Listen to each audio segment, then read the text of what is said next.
জানোয়ারের বাচ্চা, তুই আমার গায়ে হাত দিলি কেন? তোকে না আমি বলেছি তুই আমার গায়ে হাত দিবি না? তোরা এত কথা কইতেছিস, তারপর তো লাজ লজ্জা নাই না?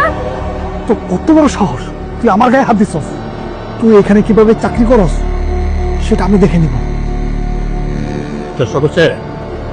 স্যার কত বড় বেয়াদব, সবার সামনে স্যার আমাকে অপমান করছে।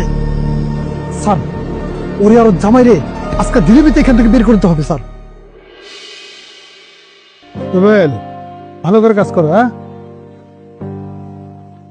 হ্যাঁ এই ভালো করে করো না, ব্যথা হয়ে গেছে। আচ্ছা আমি বলছি, অসভ্য জানোয়ার বেয়াদব বাচ্চা, তোমার হাত কেন ধরছি?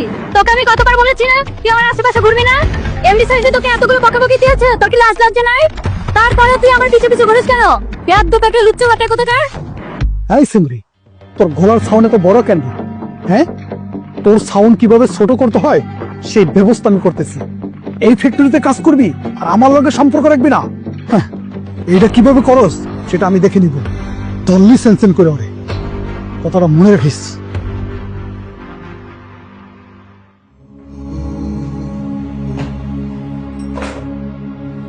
কি হয়েছে তোমার? এরকম মোবাইল ফেলাইতে আছো, ব্যাগ ফেলাইতে আছো, কি হয়েছে?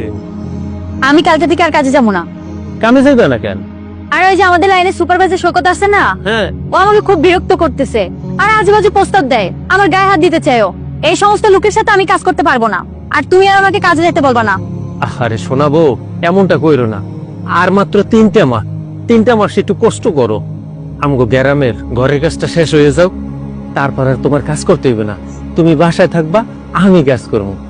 3টা মাস একটু কষ্ট করো সোনা। এখনো আমার এগুলা সহ্য হইতেছে না। আচ্ছা ঠিক আছে সোনা, কালকে আমি অফিসে যাইয়া বড় স্যারের লগে কথা বইলা এটার একটা ব্যবস্থা নিব। তুমি কোনো টেনশন করো না। আচ্ছা আচ্ছা ঠিক আছে। স্যার আসসালামু আলাইকুম। ওয়ালাইকুম সালাম। স্যার আপনার সাথে আমার কিছু কথা ছিল। কি ব্যাপার, কি সমস্যা বলেন?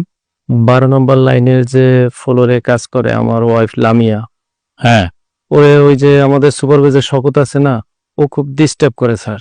এর আগেও মনে হয় একবার আপনাকে কমপ্লেন করছে। ও স্যার চাকরি করতে চাচ্ছে না।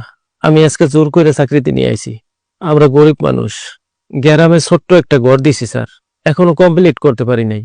আমরা জামাই বউ দুইজনে মিলে যদি চাকরি না করি, গ্রামে ঘরটাও কমপ্লিট করতে পারবো না স্যার। আপনি কি শকত স্যারের কোনো ব্যবস্থা নিবেন স্যার? আর যদি না নেন স্যার, তাহলে আর কি করবো স্যার? আমাকে চাকরি চাইলে চলে যেতে হইবে স্যার। ঠিক আছে, আমি দেখতেছি বিষয়টা। যেতে হবে না আপনি কোথাও, জামাইবু দুজন মন দিয়ে কাজ করেন। ঠিক আছে স্যার, আসসালামু আলাইকুম। ওয়ালাইকুম আসসালাম।